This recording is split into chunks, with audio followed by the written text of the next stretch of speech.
Meet Joe. Joe is a good neighbor. He volunteers in the neighborhood. He cleans up after his pet.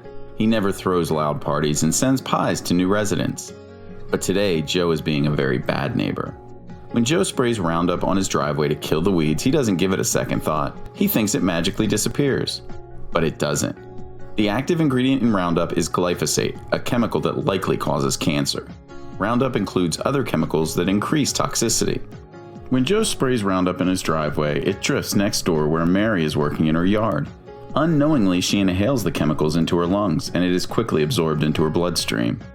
It begins to rain, and the Roundup Joe sprayed reactivates and runs off his driveway, into the gutter, and down the street past the golf course where more is running off. It flows to the lake that is home to dozens of species of fish, who absorb it through their gills and skin. Joe's friend Henry goes fishing and brings home a big bass, which his wife, Georgia, fries up for dinner with the neighbors, Jim and Natalie. Now, Henry, Georgia, Jim, and Natalie all have had a taste of Joe's weed killer.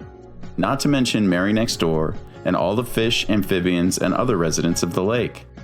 When Henry, Georgia, Jim, and Natalie eat the fish with Roundup in it, it travels through their bodies, concentrating in their small intestines and bones. In the small intestine, it kills good bacteria, opening up space for bad bacteria. Later on, Henry feels awful. His stomach hurts. Georgia tells them that their neighbor Mary is also sick and there must be something going around. As he sits on his porch, feeling terrible, he waves to Joe, who is in his driveway spraying weeds. Put an end to this cycle of madness. Demand that the EPA ban glyphosate.